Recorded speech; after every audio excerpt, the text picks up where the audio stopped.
观众朋友，大家好，欢迎收看基本的福气类嘅节目。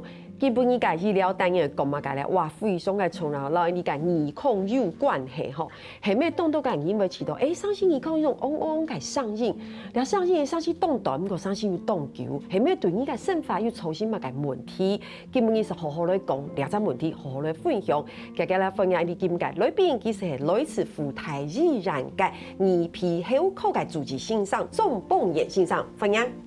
大家好，我是中风炎先生。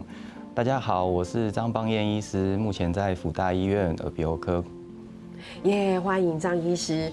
今天邀请到张医师，是因为哇，张医师除了在耳鼻喉科，其实就是非常的用心，然后对患者也非常的用心之外，更重要的事情是，你改哈嘎塞龙客家女婿，对不对？对。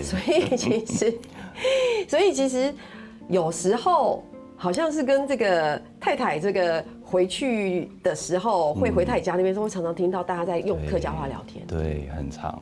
我们那边是闽南那边，所以就会你们在说什么？然后可能猜到一两句话这样子。对。那有慢慢越来越听得懂吗？大概多一点点。多一点点。那你有听过他们讲，比如说什么台尬猴啊、台尬猴啊，或者是吃饱嘛、吃饱没？有。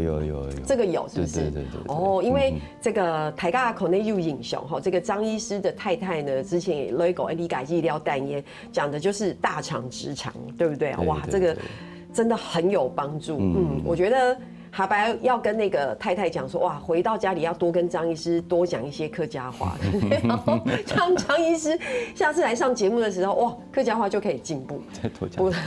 没有，你不觉得客家话听起来是蛮不错的，蛮美妙的？是哈，好，讲到两边，那大家分享哈白中线上那一口呢，哈嘎爸爸变得很好吼。基本上大家都讨论的就是耳鼻喉科吼。讲一下这个很有趣一般我们感冒，很多改细节，就感冒的时候就会说，对，等一下去挂号耳鼻喉科。为什么感冒是看耳鼻喉科？因为感冒的时候呢，最常发炎的地方其实落在耳朵、鼻子这边，鼻子、喉咙这样子，所以症状都集中在这边啦。那再加上我们其实很多诊所里面都有一些抽痰的装置那这样，所以大家就会习惯说就是也有感冒症状，甚至有些人根本没有，他其实是肚子不舒服，他也很习惯了就去同一间耳鼻喉科诊所啦。对。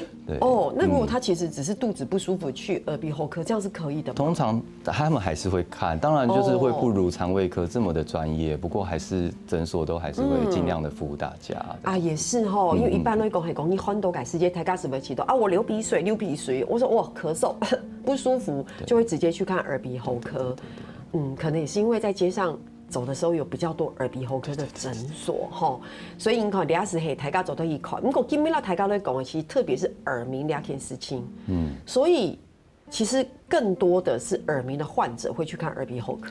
我们医院跟诊所就会有点不一样，医院有很多检查的仪器包含这个听力检查还有一些比如说 X 光内视镜就可以这更详细的去看。那以医院来说，就会经常像我是本身做许多耳朵病患的医生，就有许多病人来因为耳鸣的问题来。对。那耳鸣呢，它主要是一个主观的听到有一些嗡嗡嗡的声音，那每个人听到的声音不一样，有些人是嗡嗡嗡，有些人是沙沙沙，有些人是叽，有些人是嘣嘣嘣，像心跳一样的声音。那这些耳鸣的意思呢？它指的是说，外面人听不到你听到的声音，这个叫做耳鸣。那常常有人会把耳鸣跟耳朵的闷塞感做搞混，这样子。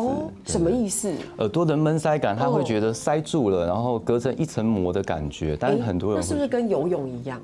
就是有时候游泳结束上来之后，会觉得好像有点闷闷的，好像听不太清楚外界声音。对，但是大部分的情况，大家如果刚游泳完或是刚洗澡完，都会直觉想说大概是耳朵里面真的有一点水，然后会想要去把它用干。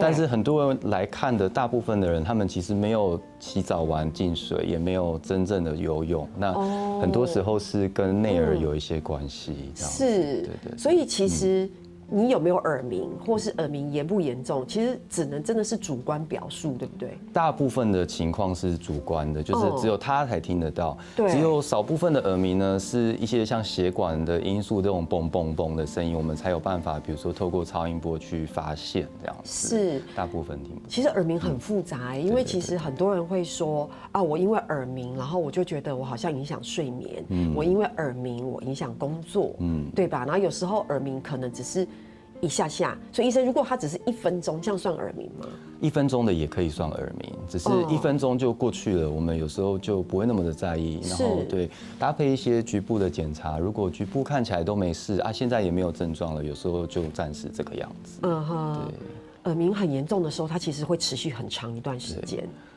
通常来说，如果持续一段时间啊，1天2天的耳鸣，大概就需要去看医生，然后大概需要做一个听力检查，去排除说是不是有听力下降的问题，因为这2个是高度相关性的。这样。好，我们呢度现从要大家都准备一个耳鸣的这个就耳鸣障碍的一个量表，我们一起走要大家都分享一下。这题目很多对，所以这个量表是我们自己也可以。一般我们自己有时候在家里也可以稍微看一下，对不对？去医院的话，医生也会用这个量表来帮大家做。不多的医生会这么做，因为目前大家看诊的时间都蛮短暂的，对啊。但是我本身的话，如果是在追踪患者耳鸣的状况，我会用这个量表的分数来帮他追踪，说这一次跟下一次有没有再进步一些这样子。好哦，那大家都分享，我们自己的题目其实很多，可能没有办法一题一题讲。可是走到台柔大约来跟他分享这个障碍量表，例如说从TCT 扣一起，比如说你是不是觉得耳鸣无法控制？对。就是有些人觉得说啊，他吞口水，哎，好像那个感觉会好，对啊。有些人说我不管做什么事情都没有办法改变，是，然后比如耳鸣的声音大到让你听不清楚别人在讲话，会这样。会，这很严重的医生。就他会说，我就是好像耳鸣整天都有这个声音，然后听别人讲话也是这个声音，它影响到我跟别人沟通啊。这个是今天我真的很惊讶，就耳鸣会使你感到愤怒啊，会，有一些人他会因为这样焦虑啊、沮丧啊、睡不着啊，那反过来这些焦虑、沮丧、睡不着，又会回头加重他的耳鸣，变成恶性循环。对，因为像第5题、第6题，是不是要抬高的分享功，你是不是会感到很绝望？你是不是会感到很疲劳？其实是一样的，就是因为你已经觉得哇，这个已经造成我生活上面很大的困扰，这样的意思。例如说，这边是不是会让你无法入睡？我听到很多患者好像会这样。会，所以有些人还蛮常见，就是去看耳鸣的问题的，就被开了安眠药回来。对，所以这是很常见的。是，然后你是不是觉得无法摆脱，然后干扰你的正常社交？这是耳鸣严重的会是这样，对不对？好，很可能。哎呦，就还有第2个，其他题目非常多，我觉得一样，挫折、忧郁、不安，这感觉上都是心情上面。对，会干扰你的工作或家务吗？我自己是没有这样的经验，但我才会。如果你随时这边都有声音，一定会干扰工作，对吧？对，是。情绪不稳定。总共大概是有25题，那里面有一些是跟情绪相关，还有一些是跟社交相关的，还有一些是彼此都有相关性。那总分是100分啦。对。那25题里面每一题就是如果选经常的话，这样会有4分；如果选偶尔的话是2分；如果选不会的话是0分。那我们会把分数加总来计算说，他对于这个耳鸣影响他日常生活有多严重这样子。好，大家係講要看電視時就發現，家下線上講用25題係講你自家做啲咧看一下，你自家要按用嘅問題冇，做啲時候加一下係講分數動衝是代表哦，你可能耳鳴嘅問題其實蠻嚴重的。對，我覺得好像我曾經聽過人分享說，他已經到了心情會很不好，因為他已經影響工作、影響生活了。所以到底要誰讓大家呢幫大家來問一下，醫生，請問一下，那到底什麼時候要看醫生？第一個就是說呢，這個耳鳴如果突然發作了，然後這個持續了1天都沒有改善的時候呢，就大概該看醫生。1天對都沒有改善，對，1天都沒有改善。那大部分的人如果短暫的幾個小時過去了，那就有時候大概沒事。如果持續真的是到明天還是這種感覺，大家看個醫生做個檢查，至少局部看一看有沒有什麼狀況。那再来就是如果有伴随听力下降，就觉得说，怎么有一边还是听不太到？对，如果不是很确定的话，这个有一些手机的APP 都可以测听力，或者是最简单的电话筒拿起来，左边听一下，右边听一下，有没有两边不一样，那就可以简单的去测量这样子。哇，我觉得张医师给我们讲的动虫劳很重要哎，就是你自己要稍微去两边测试一下它的区别，对不对？有没有遇到患者其实拖很久才去看？很多时候就是拖很久。那很多时候拖很久的患者，我们其实也没有很好的办法，因为目前来说，急性的听力下降都会赶快做治疗。那如果慢性的话，有时候比较困难这样。如果你没有及时就医，是不是就会影响到你后来再去看医生的？对，所以人家所谓这个耳中风呢，就是指说呢，突然的听力下降。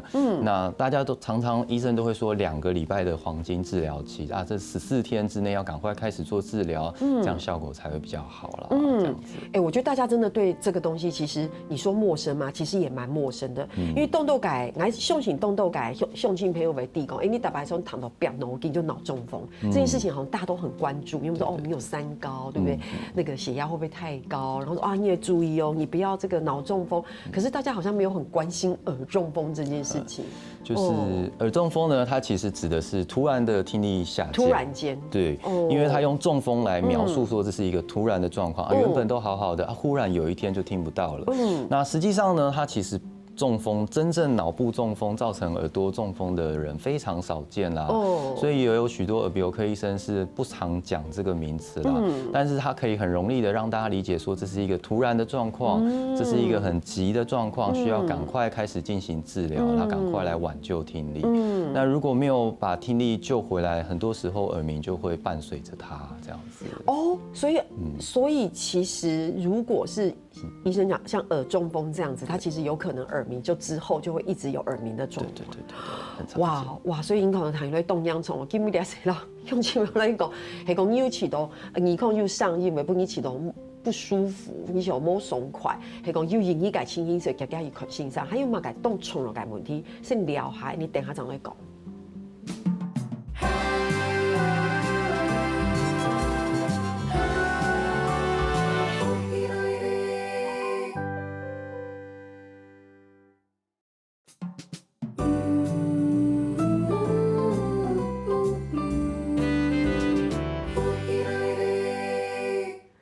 动份宇宙的绕墙的来自于辅大医院的主治医师仲蹦眼心脏的等下片到台高的分享。哇，我觉得其实耳朵真的很重要，大家都说这个眼睛非常的重要，其实耳朵非常的重要，因为大家好像只关注眼睛哈。线上手语团节目有讲到，系讲一起到哇，耳孔又嗡改上瘾，超狗引你。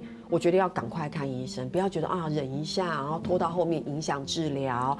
还有线上维起都讲，系讲你后天两起都好像这个躺摸买豆听力有点下降，其实在家里也可以拿手机那天法，你测试一下。镜片到照片下面有嘛个差别，系讲有，还会加加看线上，因为线上讲有可能是耳中风，对不对？要赶快把耳中风给抓出来，抓出来之后才可以及时的看是什么样的问题，及时治疗。黑猫真的有可能就越来越严重，到了后面我们就会更辛苦。后面永英很好辛苦嘞，我们接着就要来讲，就是我们刚刚讲了耳中风，好，然后赶快要及时看医生，讨论了耳鸣，为什么听力会下降？这一段跟大家来分享一下。好，听力下降有很多的原因啦。对，那听力下降跟耳鸣又有很大的关联性。是。那听力下降，我们通常怎么发现的呢？第一个就是常见的耳鸣的声音啊，所以耳鸣会是听力下降的征兆对，所以很多时候大家会说会不会我耳鸣叫着叫着就聋了？那通常是反过来的，因为他已经听力下降了，所以他才有耳鸣的声音。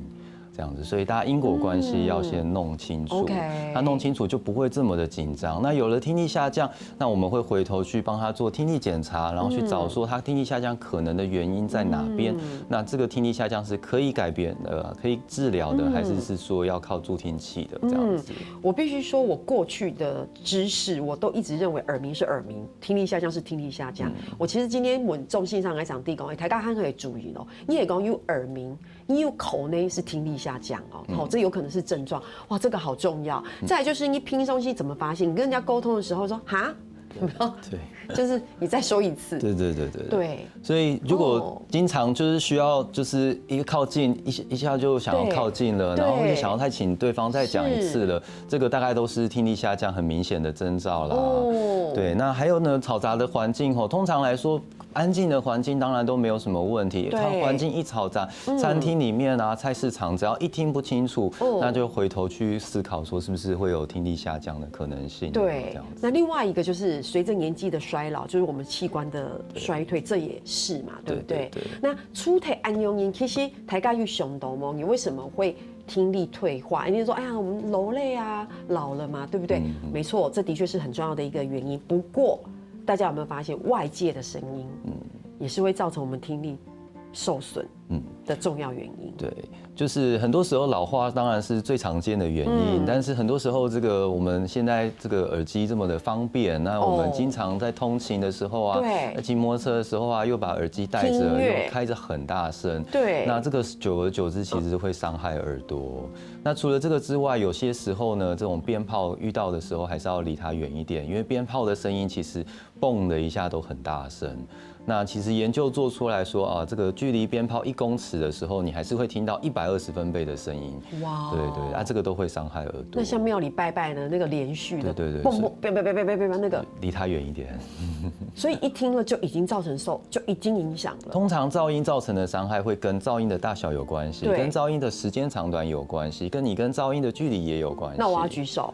如果我今天就是在那边看着他放鞭炮，然后很开心，然后他一放就放30秒，你知道庙那种很长的那个鞭炮，我就在那现场听，是不是其实就已经有可能就已经造成了一些伤害？对，所以这个时候当天回家想一下，哎，下面会不会有一种嗡嗡的声音跑出来？啊，如果有的话，那最好赶快去看医生做个检查看一下，这样子。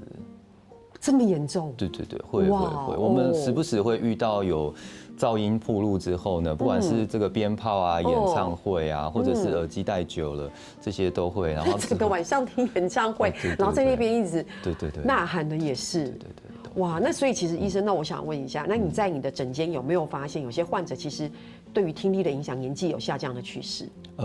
有，就是不过通常来说，我们大概光看年纪，然后会跟他的听力图搭配。年纪轻的我们多半会先从噪音啊，还有少数人是基因的先天因素影响的，那还有少数人是耳毒性药物引起的。那如果年纪大的，我们才会比较先想说会不会是退化啊，或者是以前中耳炎相关的原因这样子。OK， 你讲来求不论性上讲很哪种年纪，我觉得大家很可以注意，比如说你常常戴耳机，因为现在大家真的很习惯戴耳机，对，然后音量又要听得很清楚，开得很大声，我觉得长时间一定会对到耳朵造成影响。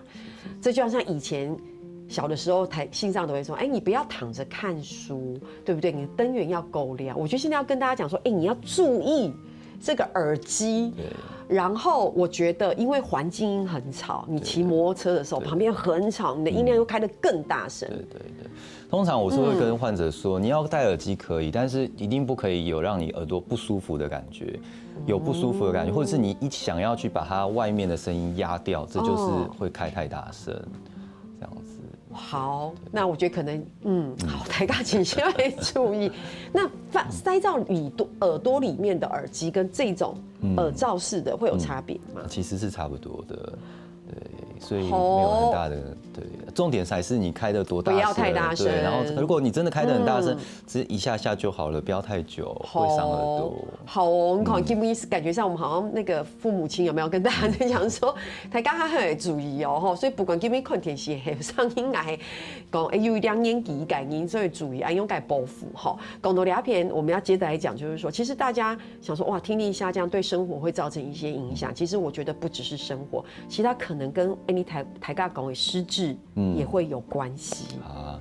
这个是美国这几年来非常热门的研究啦，他们去追踪说啊，这个听力比较稍差一点的人啊，超过这个正常范围的人，那给他们一组人去使用助听器治疗，那另外一组人呢，就是给他一些听力的卫教啊，你要怎么做，但是没有给助听器治疗啊。如果他要配助听器，他自由去选择这样子。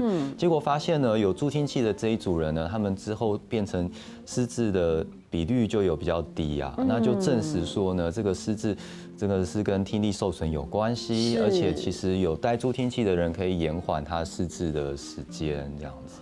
哇，这真的OK，信上该下讲的其实还算是学术研究的一个成果报告。也许你等下有一点点时间的话，我们可以跟大家来分享，到底为什么好像跟失智会有这样的一个关联哈。更多了解先到台家来分享一下这个可以来非常复杂的一个听力测试的一个表格跟。对，这个看起来好复杂。好，我来解释一下哦。这个上面有红色的线跟蓝色的线。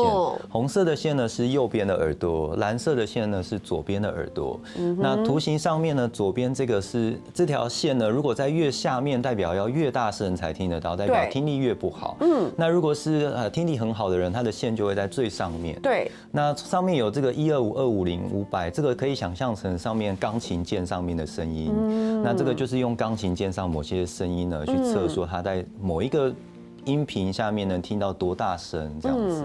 OK， 所以现在其实网络上也都可以找到这样子的一个测试，对不对？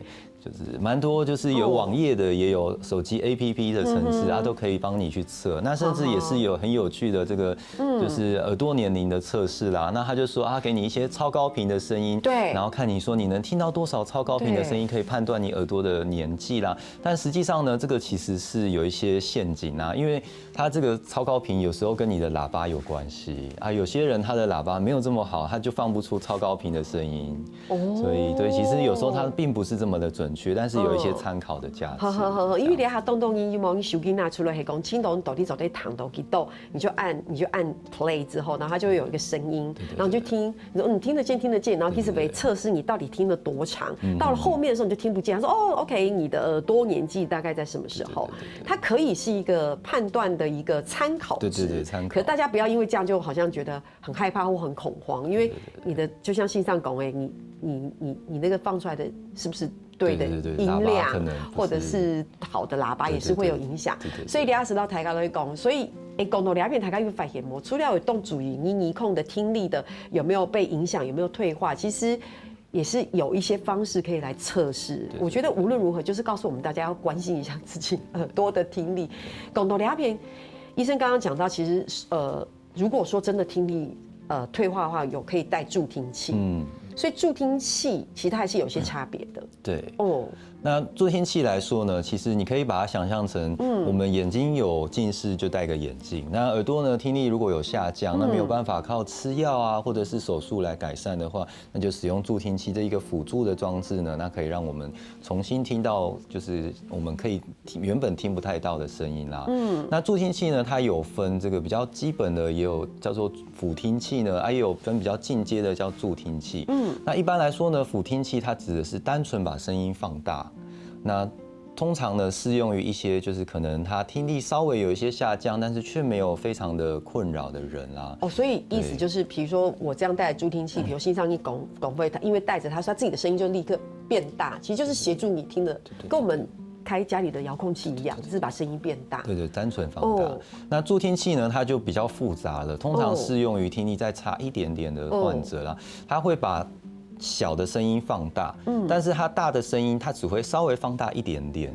那原因是因为呢，耳朵在听力下降之后呢，它的容许范围还蛮短的，它一旦有听到声音，这个声音就会被它耳朵放得很大声。所以大声的声音，他们不能再给它放大了，不然它会很不舒服。这样子。好，我简单来讲，就是你听了之后，有些声音放大，但大声有可能也在被放大，所以它有可能会受到干扰。对。好，哇，你要可能非常介复杂吼。那到底安用介问题，他会注意嘛？家己大家先聊下，你等下常常来讲。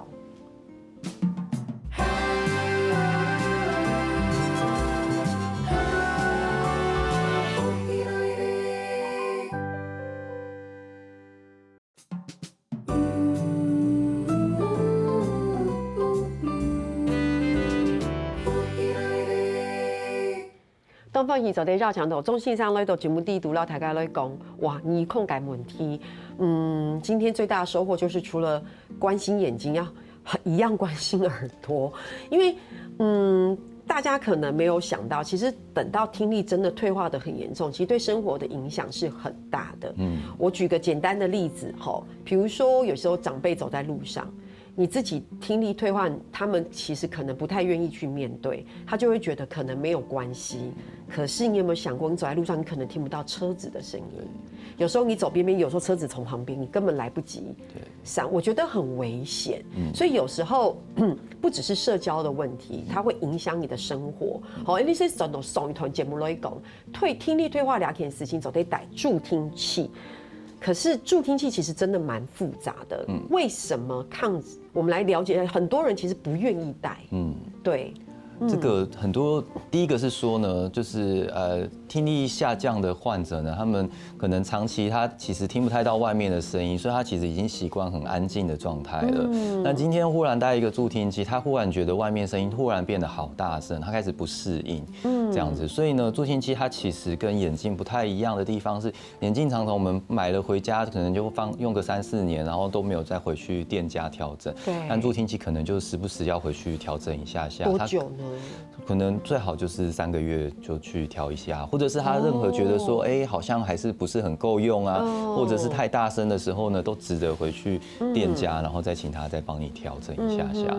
然后再就是说呢，助听器其实还是大部分的助听器其实外观其实是看得到的，所以说很多时候别人会觉得说啊，这个可能别人看到我知道说啊，他听力不是很好，那就会有些人会觉得会被贴上标签啊。那其实呢，现在有很多助听器都做得很小，你都要靠得很近，然后仔细看你才会看得出来。那甚至很多时候连我们身为耳鼻喉科医生，我们患者走进来呢，我们都还是习惯用正常的一般音量问他，然后仔细一看他，然后才发现说啊，他其实戴着助听器。所以其实很多时候这个助听器，他们患者他们会觉得说，我怕被别人知道。那其实现在有很多做的蛮细小的，然后不容易被察觉的助听器。哇，真的很贴心哦。可是我有一个问题想要跟大家分享，因为我会觉得你如果没有戴助听器，但是如果我讲的不好，医生你可以纠正我哦。就是如果你没有戴助听器，其实你可能会就像刚刚医生讲，因为你不希望被别人看见。可是你有没有想过，如果你听不见，其实别人在跟你互动的时候，或是沟通的时候，其实你也是听不见，你反而没有办法跟别人互动，或是跟别人沟通。所以刚刚有提到说这个失智症的研究呢，那大家就是去想说，为什么听力下降会容易失智呢？其中一个因素就在于说啊，听力下降的人呢，大家会习惯就不跟他沟通了，因为沟通好辛苦，每一次都要讲得好大声，可是又不能讲得太大声，他又一下觉得你好吵了，那久而久之大家就不跟你沟通了，那反而就会社交孤立啦，这是其中一个因素。那另外一个因素呢，就是我们听力下降的时候呢，我们耳朵需要用更大的力气来理解，来仔细的去聆听外面的声音，然后仔细的去辨别说啊，外面的声音是什么，那会占用到脑部的资源，让他没有办法好好处理其他的讯号，那会加速失智症的进行啊，这样子。哦，所以你看到了解是伊在动注意感问题耶，真的是这样。我觉得如果假设我今天跟你互动，就像医生讲的第一个题目，我跟你互动，可是事实上你也听不见，你也不愿意戴助听器，那我跟你互动的时候，我发现你都听不见，我的确会减少跟你互动的机会，因为你听不见嘛。然后我又觉得我不确定你是不是还愿意跟我一起讲话或聊天，对不对？那我就说啊，好，那我就先不要说好了。好，那有可能你的社交就越来越少。OK。第二个就是医生刚刚讲的，因为你可能要很用力去处理那个声音，对，你就是很专心，必须要处理这个听觉的讯号，那你就没有办法分心，因为我们注意力是有限的啦。所以到这边，我觉得反而要鼓励大家。我觉得如果有需求，就要戴助听器，而不是只是。我觉得我们要改变这个观念啦，对不对？所以到抬高的分享，我觉得你要解析动宠扰，黑公你解析安用感问题，你其实要及早戴，你及早戴，你是帮助很多。听力的退化是不可逆的，对不对？大部分是不可逆的。刚刚说的那个耳中风，急性治疗很多时候还是可以救一些回来。OK， 那如果说是一般，我们真的就是随着衰老，然后你的这样的听力是不可逆。目前的话，对。可是如果你不戴助听器，它可能会衰退的更快。就是脑部会就是听觉的系统都没有刺激，它会比较快退化，这样子。会这样子。贴片论文性上意思是黑公要鼓励大家戴助听器。黑公你摸起戴，你有可能会很好养虫，意思就是它有可能你本来慢慢的衰退，可能会稍微更快了一点点。哇，你看这它连带的问题很多哎，你的衰退可能会更快了一点点，然后你的社交生活也被影响了，你影响的层面是很广的。好，所以线上抖俩片其实反而是提倡大家来及早来做使用这样子。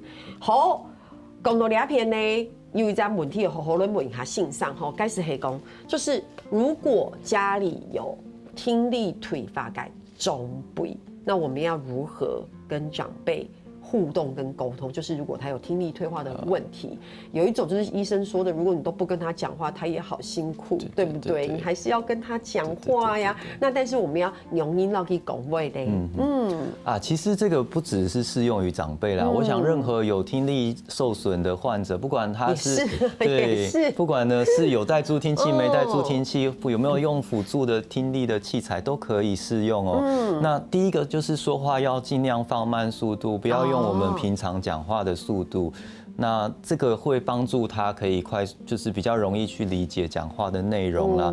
那再来就是要记得不要用吼叫的，不要觉得说你叫得很大声他就听得到了，因为他们的容许范围很窄，所以你叫得很大声他还是会觉得很吵，所以你就是要适度的放大声音，但是又不能过大声，就是要刚刚好这样子。那我要再举手，那如果医生的诊间有患者来是有他没有戴助听器，然后他是听力退化蛮严重，所以你在跟他沟通的时候，你是不是就要这样？